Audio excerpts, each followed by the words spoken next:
What a lovely sunrise for last critique day.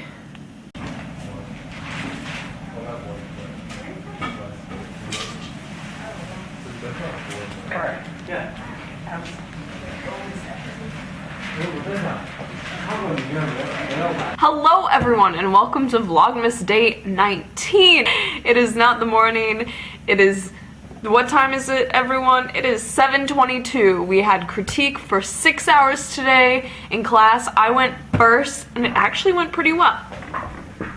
I'll read you some of the comments now. So the piece was the eyes, the embroidery, the basket. This is why I need one of those cameras that has a screen that can flip out so I don't have to see if I'm recording or not. It'll tell me because I'll be able to see when it shuts off like it just did after I recorded at least 3 minutes of me talking about everything. Also, I can see myself now so I can adjust my hair because it looks like shit because I just got out of the shower.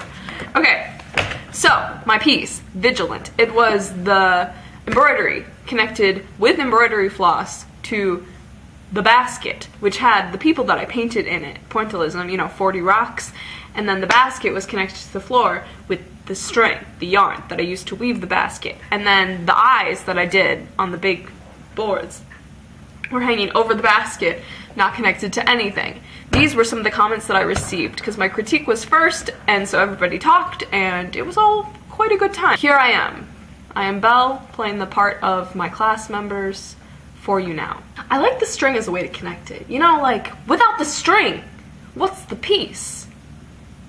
It wouldn't make sense. This reminds me of Gatsby, you know, like the two eyes watching over the people? Yeah, that's what I'm thinking about. So you used like all of these components to make a face. Like you've got the eyes, and then the basket's kind of like this mouth here, and then there's like the nose of the embroidery, because you can like see through it. It's like, it's a face. There's really a delicacy in the linear connection between all of the components of this one piece. It's not a giant object, but it takes up a lot of space in the sense that you got all these little pieces, and you just got this string connecting them. So you're preventing people from going through here, and so you're just occupying a lot of space, and I like that.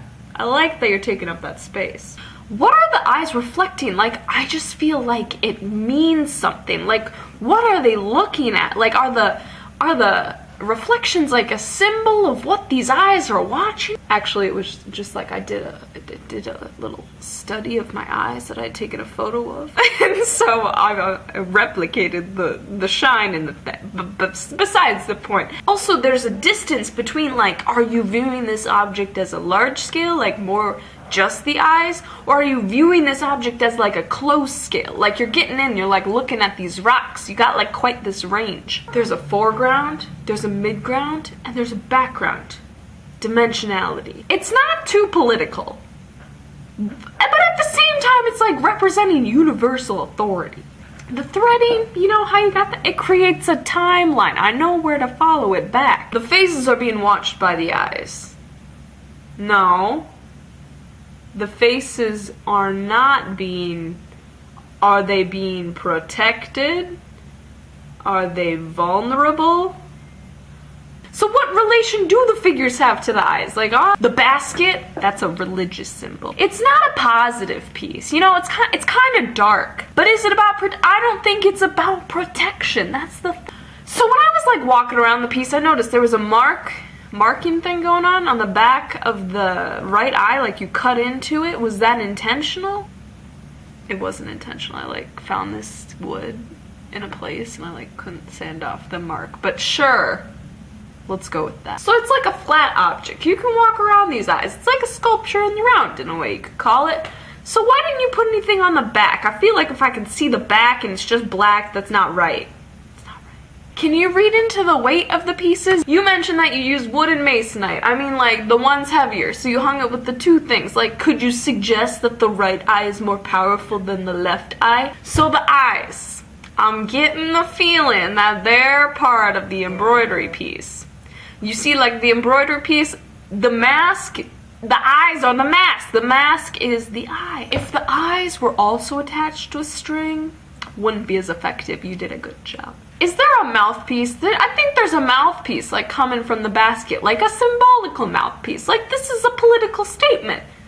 Are those political figures in that basket? Is that Hillary Clinton? No, I think the figures are more personal almost. Like, she might know these people. But at the same time, when I looked, I thought it was faculty from SAIC, so I'm not sure. Those two eyes, they represent the Holy Trinity. They just do. I mean, like, how could you miss it? The strings, they make the perception of space distorted. You know? Distorted.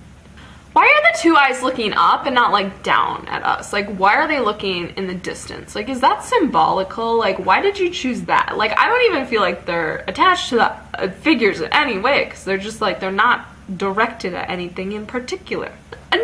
No, I think that the eyes should be looking that way because it's like they're looking at something past us. Like they know something that we don't.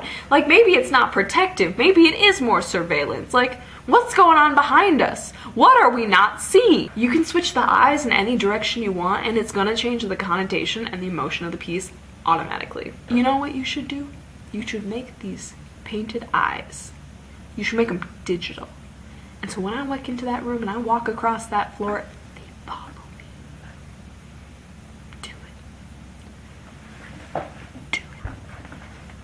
and those are just a couple of the comments that I received. Actually, those were all the comments that I received. They were also played up to be a little more dramatic and tasteful because, you know, people in my class aren't, I don't know, it was early in the morning. Like, they're not gonna be all, like, animated and whatnot. And it makes a better video for Vlogmas. So, it is, I told you at the beginning, now it is 7:37.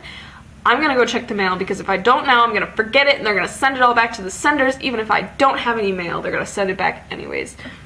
Then I gotta finish packing. Do you wanna see what I've done? Oh baby, we got some work to do. I have to do the dishes.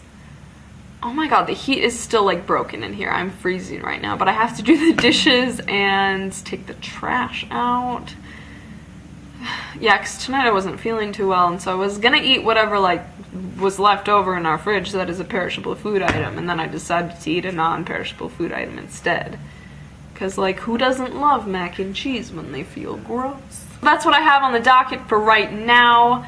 I need to be at the airport for my flight at 12:35 tomorrow, so I'm probably gonna leave here around 9:30 just to be extra safe, because you know what I can do when I get to the airport if security is really quick and easy and breezy and beautiful? Not sponsored by CoverGirl. I'm going to edit some Vlogmases because I have a lot to do. But for now, let's go get the mail. I swear to God, every time you get in this elevator, there's something weird in it. I'm pretty sure those are basil leaves. Come on, people. There's like candy sometimes, there's dirt. It always smells like BO. Who's taking care of the elevators? Not anyone at SAIC, apparently.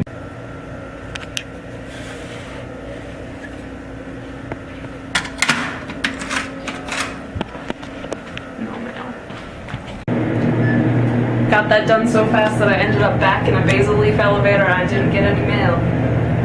Damn. I put on leggings instead of my polar bear pants for nothing. Nothing! This is either gonna scare the shit out of myself or Julie. And I hope it's Julie when she comes back from break. But basically I like took the frame wire, wrapped it all around there and like secured it and everything so it's not going anywhere, and then I command strip velcroed it down just in case, but it looks kind of spooky and kind of cool there, so I'm gonna leave it there next to the pumpkin. Hopefully it's not some code violation that they'll want me to take it down or something when they do inspections during break. Oh my god, I got a small cut. Because I have to take my flag down because I think that's a violation. My friend Kate came over and gave me this that they made in printmaking. Isn't it cute, guys? It's me in the circle windows upstairs. Hold up, hold up. Hold up just a hot second. This is my Instagram, by the way. Belle was here in case you want to follow me. There's some underscores in there. Look at this. So this was the original photo I had Kate take like the first week of school. And look at what they did. Look at that shit. That is some nice shit. Oh my god. I'm obsessed. So Kate, if you're watching, thank you very much. It is glorious and it is already up on my wall. It's crazy as shit is going on down the hall. So I went to go take the trash out. We have this like trash cubicle room thing. We don't have a chute, we just put our stuff in there. There's a trash dump and there's a recycling dump, you know, the big containers. The entire room, from ceiling to floor, is trash right now. I had to squeeze my bag in there. I contemplated bringing it to another floor, but that would be weird. And now I have to take the recycling, but there's literally no spot for it. So I'm gonna shove all my recycling into the little recycling bin that is in our common area. Oh my god. And I got my recycling out into the common area, but I think you need to see this. I am risking my life. I'm going out into the Amazon so you can see this trash mountain. Is anyone outside? Because I don't want to do it when anybody's out there. Can't let anybody see me vlogging Trash Mountain. Me. Trash Mountain. Trash Mountain. There she is. Literally. Are you ready for this?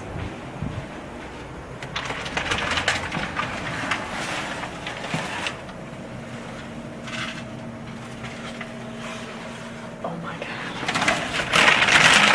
That's what gave me the clue. I knew something was wrong when the door was propped open by trash. Literally feel like it's gonna follow me. That was the first clue to something being really off. Floor to ceiling, folks. Trash. I gotta get out of this school. Okay guys, I think it's like 1 in the morning.